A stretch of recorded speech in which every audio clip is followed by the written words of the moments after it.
everybody, and welcome to Hoop Talks. I'm Noor Zainab, joined by who else? Justin Pooni.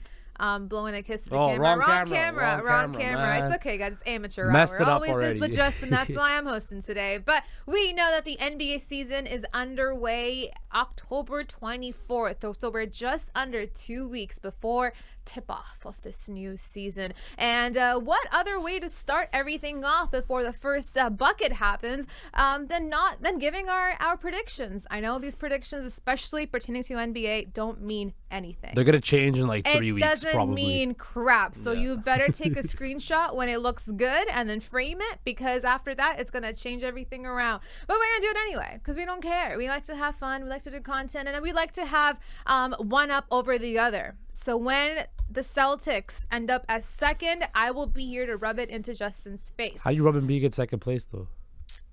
Because you'll probably have him as like fourth. But I don't know. I We'll don't- see. I We don't don't know know. where Justin has him. We'll find out right now. So should we start with we're going to do the playoff picture, not the play-in, because the play-in makes it a little bit more difficult. Mid. So for now, we'll do the 1s to 6. How do you want to start, Justin? Because clearly order is very important to you. Do you want to go 6 to 1 or 1 to 6? I do crave structure and order in my life. That's the best balance to have a successful lifestyle. All right, not asking about your TED Talk, just asking about which way you want to go. Oh, wow. Okay. 1 to well, 6 or 6 to 1? Let's do 6 to 1. Oh, okay. Well, The we're suspense going builds, guys. builds. Yeah. I mean, I don't think so, because I feel like it's pretty clear who number 1 is. So if anything, Is the it though? suspense Is it feels though? the other way around. Is it? Okay, well, let's do it your way then. You're hosting. We'll do it your way today. We probably should have figured this out beforehand, because Justin and I can't agree on anything. No. But okay, no, we'll I don't know. We'll give you the edge here. Okay. We'll go number 6, Justin. Who is number 6 for you in the NBA picture for next season? I'm going to go with the Philadelphia 76ers. Now, this is a team that finished at top 3 seed last year, but I think with the whole James Harden situation, Nick Nurse being a new coach, Joel Embiid, is he going to return back to his MVP form? Tyrese Maxey, Tobias Harris. There's a lot of question marks around Philadelphia, and I think a James Harden trade is going to be imminent, and what they get back for James Harden is not going to match. Say what you will, the guy still puts up, 10 plus assists a game, near 20 points, right? He's a true, playmaker now, not the scorer he once was, but whatever they get back, I think will be like spare parts. They're not going to get a guy who's going to be a starting point guard that can facilitate, run the pick and roll, stuff like that. I believe that the Sixers will take a step back this year. Still be a playoff team. We'll be a 6th seed, though, this year. Interesting. Yeah, I kind of have them at the 6th seed here too, but I'm not gonna lie, I can see them falling off from that as well. Playing team. I can, definitely. But it just honestly depends on who the next team up would be. Who's going to overthrow them? The Atlanta Hawks, Chicago Bulls, maybe even the Pacers, who are looking pretty good right now. Perhaps the Raptors. But I think they're in a pretty bad spot with, obviously, we know about Harden, as you mentioned, and Embiid, him being able to stay healthy, him being able to just not even stay healthy, but then also do something in the postseason after, he's stayed on top the entire way through. And then just the vibes that are in the locker room, like you can tell that people aren't happy, especially Embiid, who's probably going to feel a certain type of way towards the front office, who's just not given him the right resources ever since he was a Philadelphia 76er. Yeah. And they've been trusting the process for a long time now. Nothing's really gone down, and I think this is going to be the first. Perhaps, maybe not the first fall-off, because maybe last year was the first fall-off, but this is going to be the second year that we see them not maintain what we know them to be. Yeah, and I think, look, the Sixers are still talented enough to be a playoff team. I don't know if they're, depending on what happens with the Harden situation, I still think that this whole season is dedicated to Joel Embiid and what happens next. If they flame out again in the playoffs or finish in the 6th seed and get knocked out in the first round. But will Joel even have help is the thing. That's what I'm saying. If there's no help and stuff like that, we could see him request a trade or request out, as reports have indicated this summer. That's going to be a big story out of Philly if Joel Embiid realizes that I can't win here, because all great big men, how are they validated? Most all great players. I think he's going to have to look real hard and real clear at Daryl Morey at that point. I mean, he should be already. He should Honestly, be. He should be. I'm sure he is already. I'm sure there's a lot of talks happening behind the scenes that we don't know much about. We know that he is their pride and joy in the city of Philly. Reigning MVP. But at Show the him some same respect. time, I think he holds the cards because he wants to win, and Absolutely. they haven't given him anything to win with. But Yes. that's number 6 for both of us. That's crazy, Justin. Both of us, Philadelphia. She cheated off my answer key. But I don't think I would cheat off yours if I was ever given the chance. I don't think yours are the answer keys I'm getting, but it's okay. Number 5. Who do you got? Number 5. Number 5. Let's go with the New York Knicks. Oh. Hey, they finished 5th last year. I think Jalen Brunson should have been an all-star. Julius Randle, we know, is a good regular season player. RJ Barrett continues to improve. I think, he was inconsistent for Canada in the FIBA World Cup, but he did have some good moments. I do think, again, with Tom Thibodeau, he runs his players hard. They tend to wear down. But I think with a guy like Jalen Brunson, a guy who can control the offense, could facilitate, could score, right? A guy like Julius Randle, who, if he could ever develop a left hand, might be one of the best players in the NBA. If him and RJ Barrett can be consistent, I believe that the New York Knicks will be a top 5 seed in the Eastern Conference this year. I like their defense. I like what they did last year. I think they can build upon it because they have the right leader now in Jalen Brunson. I think Jalen Brunson is a guy who can lead a team, who showed you that he could lead a team last year. So I really believe in the New York Knicks. I think they finished number 5. Interesting. I'm actually going to go with the Cavs at number 5. I think this should be way higher. This should be top 3, actually. But after what we have heard about Donovan Mitchell and he not wanting to return to the city, and then I guess he's returning back now, and we're going to see what the vibe looks like, what the atmosphere is like for this team, and just how much they trust each other. Because as we know, we're Toronto Raptors fan. I mean, I can speak for myself. I'm a Toronto Raptor fan. I know what it's like to have your guys beef off court and then have that translate onto court. So I wonder how they're going to kind of work together this season, because we know they're able to. And I think last season they finished 4th, and they were fantastic and all in their yearly ventures. But the only issue with that was after they finished that year, this wasn't the year they were supposed to be. They no-showed in the playoffs too to the Knicks. Sorry? They did not show up in the playoffs to the Knicks. Yeah, no, that's what I'm saying. They weren't supposed to be they were, that year for them wasn't supposed to be the best year, because you've just gotten Donovan Mitchell. You have everybody else on the roster who now is going to work with Donovan Mitchell,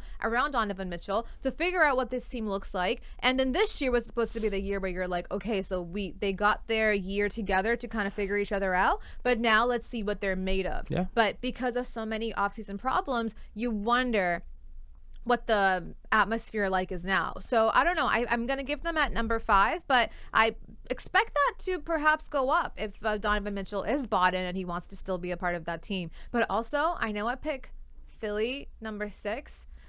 I'm not going to lie. I can't change it now. I'm not changing it. I'm not changing it. I just thought about this. I'm not going to lie. I can't see Nets coming out on top. Well, I wish. That's why Ben Simmons is out. That's why I wish we did the play-in. Because I think that's okay. We can't do. We'll do it next time. We can't do play-in. Why would you call it out now in the middle of recording? Anyway, I think Ben Simmons could really do something. You've got a nice young roster now. A lot of guys who want to prove themselves and want to prove who they are to this team. And the Brooklyn Nets last year too. They finished 6th, right? So they have a lot of. What, they finished 6th, right? Yeah, I'm saying I'm just trying to piece it all together right now in my head on how you're trying to explain it. I'm saying that Philadelphia, we've said it, they should be number 6, but there's a way for them to fall off completely, because it depends entirely on Embiid. But I think if anyone can overthrow them, it's not going to be I know I mentioned the Bulls and Pacers and maybe the Raptors, but I think it's going to be the Nets. Okay. And I see them doing it. But anyway, since you have an issue with it, I don't have an issue with it. I was trying to piece it all together. Okay. Cool. Perfect. So who's your number 4? Number 4, I'm going to go with the Miami Heat. I think that the Miami Heat last year, of course, were a play-in team. They were injury ravished. They're hit hard with injuries, but you saw what they did in the playoffs, right? Yes, they lost Gabe Vincent and Max Strus, but Noor, they have a motivated Jimmy Butler, and I think that's a dangerous thing for the NBA. You have Jimmy Butler, you have Bam Adebayo. That is going to be something very intriguing for me. Eric Spoelstra was one of the best coaches in the league. Tyler Hero is probably wants to prove the Heat why they did keep him, even though they were trying to trade him for Dame Lillard. I think the Miami Heat finished 4th. I'm going to say they finished 4th as well. Because I just, I was thinking in my head about the Knicks, because I haven't picked them yet. And it would be 3rd or 4th between the Knicks and the Heat for me. And I'm going to give that to the Heat just because I think when we've seen this with them too the past couple of years where they struggle offensively. They don't have a lot of guys who can hold their own offensively. And you kind of need offense to win games. And they've been a very good team in the playoffs, but not a very good regular season team. And I think they're not made for the regular season because they know that they've got all these guys and, Kevin Love, Jimmy Butler, Kyle Lowry, who are there for the moment, who have the experience of the playoffs and that veteran leadership. So as long as they can coast through the regular season, they make their mark in the playoffs. But because they're a better team now, because they've got all these guys, as you mentioned, who want to prove themselves, I think they would come fourth. But I think the Knicks go over top, and they end up being number three, because they have the offensive power and the offensive capabilities that the Heat don't. Okay. I'm gonna go number so three. Knicks is your third team. Yeah. Okay. So my number 3 team is going to be then the Cleveland Cavaliers. Right? Okay. I think this team was so good last year, and it was very close at the end of the season, remember, between them and Philly to get that 3rd seed. I think another year with Donovan Mitchell, Darius Garland, Evan Mobley, Jared Allen, this team is a very talented young team. Love Coach Bickerstaff. I think one more year, this again, we mentioned before, a very young team, right? Over the years and repetition and chemistry grows. I think they'll be an even better team this year. The taste of getting knocked out by the Knicks in an embarrassing fashion last year will stick with the Cleveland Cavaliers, and I think coming back this year, they're going to be motivated. They're going to want to prove to everybody. Like you mentioned with Miami, you made a good point about that, about how the older teams, right, they kind of coast through the regular season, right? They just want to get in the playoffs. Well, a young team like the Cavs, remember, they want to prove to everybody that they're legit. So they want to finish top 10, top of the Eastern Conference, top 3 seed, right? They want to prove to everybody that they're legit. So I think the Cleveland Cavaliers are in that stage where they want to keep on proving to everybody we're a legit squad here. We lost LeBron years ago and all that, but comes back to LeBron. But this is what I'm saying. LeBron's not coming back or anything like that. But this team's a good young team with a whole lot of talent that can compete in the Eastern Conference. So they will be a top 3 seed. Hope so. I want them to do well. Like I said, I want them to do well. It's just the fact that I hope Donovan Mitchell is bought in. That's my only. That's a very big question because right? Okay, number 2.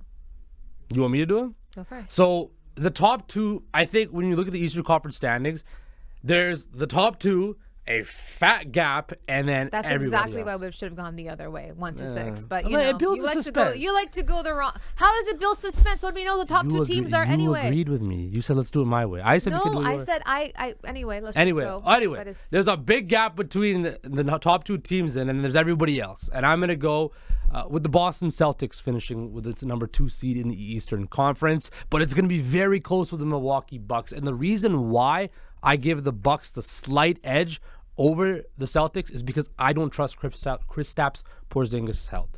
He's never healthy, and he's a big part because after Kristaps, they're a very small lineup the Celtics have, right? Yes, you have Al Horford, but you can't keep on going to that well of Al Horford to keep on hoping that he can rejuvenate himself and play great basketball like he has with the Celtics. Tatum, Brown, Jrue Holiday, all those guys, right? I just don't trust Kristaps Porzingis enough to put them at the number 1 seed and that he's going to be healthy all regular season. I see what you're saying, and I think for me it's the same thing. They're the 2. They're in their own tier completely, and that's exactly why I should have gone the other way. But anyway, I think I don't think there's as little of a difference as you think there is. I think the Celtics are a very good number 2.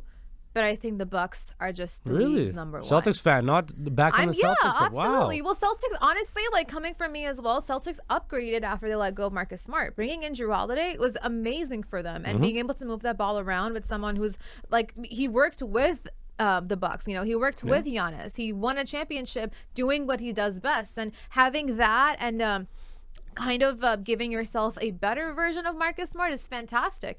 But on the other side, I just don't think they have the guys to match the guys of the Bucks. You've got Jason Tatum, absolutely. I'll give Jason Tatum any time of day, absolutely. But Jaylen Brown, as great as he is in the playoffs, he's going to have his nights when it comes to the regular season. We saw that. Right? But the playoffs, I think it's the opposite. In the playoffs, Jaylen Brown shows up, and Jason Tatum is a little bit, he shows up and sometimes he doesn't, right? But I think in the regular season, we know JT to be the guy, the showstopper, the man of the hour. But Jaylen Brown picks and chooses his moments. Kristaps, I think it's going to be the same thing. Well, and Kristaps going to be tough because it's going to be depending on his matchup, right? So if now you're matched up against Giannis, Sorry, but 10 times out of 10, I'm going to give Brook that Lopez ball to Giannis. too, right? Brook yeah, Lopez. absolutely. I'm going to give that ball to Giannis. He's going to take it. And then if you look beyond the paint, you've got Damian Lillard. So the duo of Giannis Antetokounmpo and Damian Lillard, I think to me clearly just dominates any other duo, maybe even in the league right now. I mean, the next closest guy is going to be Jokic and Jamal Murray. But even then, that's not the. But it's not Damian Lillard. Like, you've got Jokic and Giannis. Like, I'll give them that. They're both in the exact same tier. But then you have to think to yourself that there's Damian there as well. So he's no, like, I'm your second fiddle. Top Damian 75 Lillard of all holds time. his own. Yeah. He holds his exact own. So when you've got a guy that you're stopping in Giannis, you got to give the exact level of energy to Damian Lillard afterwards. Absolutely. So it's that what I'm looking at. And I think those two are going to cause so much havoc and they're going to demand so much attention that it's a clear cut win for me. Yeah, and like, the they're other going thing, to be the best in and the the other league. thing, Noor, is Dame and Giannis's games kind of go hand in hand with each other, right? Dude, that's what I'm saying. Like Dame, you're right. I know I love this duo though. You know this. I love Yeah. a center with a point guard that understands when it's his turn to take the shot or when it's his turn to pass and give it to the big man. Yeah. And Dame's good at doing both. And the other thing is like you mentioned, Dame has acknowledged that Giannis is a better player than him, right? Yeah. Dame is a top 75 player of all time, right? One of the best players of all time. And he's acknowledged the fact that, no, I'm not the best player on this team. It's Giannis' team. That right there, to put your ego aside when you've been the man in Portland for so many years, you have all these commercials, all these advertisements. You are a big star yourself. You're a superstar yourself, right? You understand and have the wherewithal to understand that you're not the best player on this team. That right there shows buy-in, and I think that right there and that mentality is going to help the Milwaukee Bucks. I think both the Celtics and the Bucks are going to steamroll through everybody else in the East. Oh yeah, I think it's pretty clear. Like I think there's a chance they both have 60+ wins this year. It could happen. Yeah. Honestly, it really could, because again, like Celtics, as much as they've upgraded their roster, they didn't lose a lot of depth in doing so. Still got Derek White and stuff like that. Exactly. More minutes for They Peyton still have Pritchard. a bench, exactly, and they can still pull that stuff together. I know they lost Robert Williams, but like you got He was always hurt anyway. Half the time, exactly. right? I don't know. I was like, when have I seen Robert Williams really play? Yeah, I'm sorry, it's Robert, but hard. please come back. Anyway, this has been Hoop Talks. We gave you our 1 to 6 for the NBA season. How we think the playoff rankings will be. Giving you like a 8-month early look, so I can guarantee within a week of this NBA season it's going to change quite a bit, gonna be pretty facts. drastically. What did you say? Mine's going to be all facts. Trust me. Okay, if you say so. We'll come back to this. Don't worry, Justin. I've been Noor, obviously Justin, and we'll catch you guys next time on Hoop Talks.